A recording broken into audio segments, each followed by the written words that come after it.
Hello guys, ഞങ്ങൾ ഇന്ന് ഞങ്ങളുടെ വീടിന്റെ പരിസരമൊക്കെ കാണിച്ചു തരാൻ പോവുകയാണോ? ഓക്കെ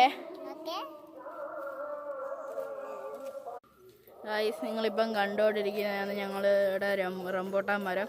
അത് പഴുത്തിപ്പോണ്ട്, ഇതിൻ്റെ ഓരോ ഇടയിലും പഴുത്തിപ്പോണ്ട്. നിങ്ങൾ കാണുന്നുള്ളത് തോന്നുന്നു.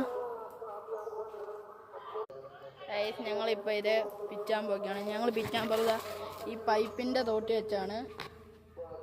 ഗൈസ്, ഞങ്ങൾക്കിപ്പോൾ ഇത്ര റംബൂട്ടാൻ കിട്ടുള്ളൂ. ബാക്കി വിൽക്കാൻ നിന്നപ്പോൾ തോട്ടിയൊക്കെ ഒടിഞ്ഞു പോയി.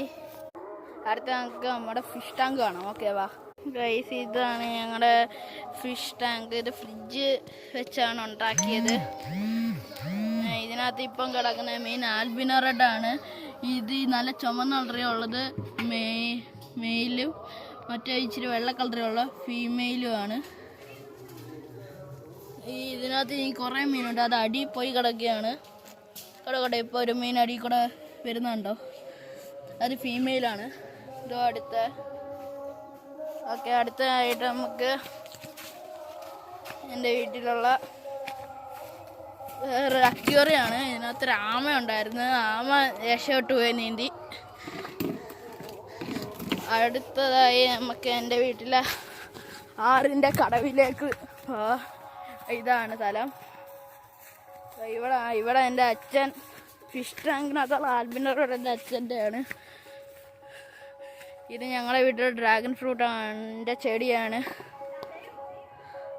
അത് ഡ്രാഗൺ ഫ്രൂട്ട് കിളിച്ചിട്ടില്ല ഉണ്ടോ, ഇത്രയും നീളമുണ്ട്.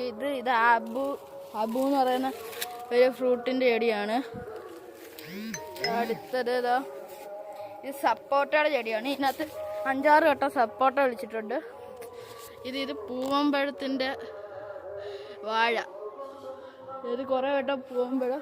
പിന്നെ ഞങ്ങളുടെ വീട്ടിലുള്ള വേറൊരു പേരയാണ്. ഇത് ബീട്രൂട്ട് പേരയ്ക്കാനാണ് പേര്. ഇത് 2-3 വട്ടം ബീട്രൂട്ട് പേരയ്ക്ക് വിളിച്ചിട്ടുണ്ട്. പിന്നെ ഞങ്ങളുടെ വീട്ടിൽ ഓറഞ്ച് ഉണ്ട്.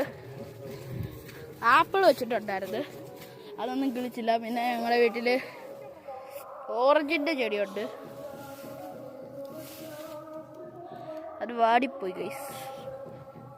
ഇത് ഓറഞ്ചിൻ്റെ ചെടിയാണ്. ഈ കാണുന്ന ഓറഞ്ചിൻ്റെ ചെടിയാണ് ഈ കാണുന്ന ഞങ്ങളുടെ വീട്ടിലെ മാംഗോസ്റ്റിൻ്റെ ചെടിയാണ്. പിടിച്ച് പടർന്നു നടക്കുന്ന ഞങ്ങളുടെ വീട്ടിലെ ആപ്പിൾ ചാമ്പയുടെ ചെടിയാണ്. ഇതിനകത്ത് കുറച്ച് ആപ്പിൾ ചാമ്പയുണ്ട്, ഞാൻ കാണിച്ചു തരാം. നിങ്ങൾ ഈ കാണുന്നതാണ് വെള്ള ആപ്പിൾ ചാമ്പ, ഞങ്ങളുടെ വീട്ടിലുള്ള വെള്ള ആപ്പിൾ.